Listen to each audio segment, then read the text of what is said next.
الحمد لله والصلاة والسلام على رسول الله وعلى آله وصحبه ومن والاه. مما شرعه الله في هذا الشهر المبارك عمارة المساجد بصلاة التراويح جماعة. صلاة التراويح تصلى جماعة في المساجد، هذا هو السنة.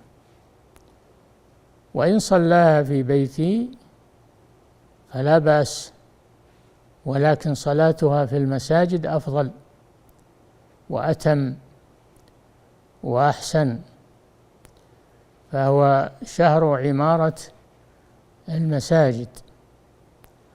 صلاة التراويح سنة مؤكدة، هو صلاة التراويح آكد السنن، أي آكد التطوع، لأنها هدي نبوي صلاها النبي صلى الله عليه وسلم بأصحابه ليالي من شهر رمضان، من آخر الشهر، ثم تعالموا وصاروا يجتمعون في المسجد كل ليلة أكثر من التي قبلها.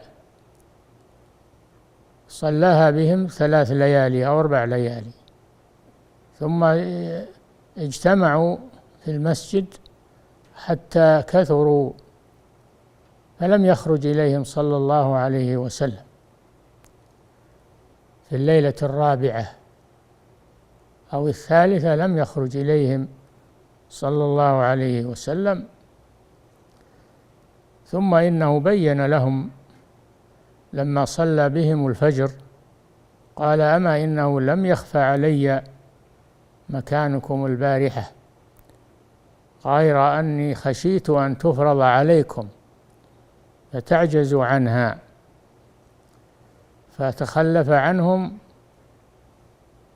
لهذه الحكمة، وهي أن لا تفرض عليهم صلاة التراويح، فيشق ذلك عليهم، وهو يريد التخفيف على أمته، لأنه بالمؤمنين رؤوف رحيم كما وصفه الله بذلك. فمن فعله صلى الله عليه وسلم في تلك الليالي ثبتت صلاة التراويح في شهر رمضان جماعة في المسجد، وانتفت الفرضية بتخلفه صلى الله عليه وسلم عنهم في الأخير. استقرت صلاة التراويح بعد وفاته صلى الله عليه وسلم، كانوا يصلونها أوزاعا جماعات في المسجد.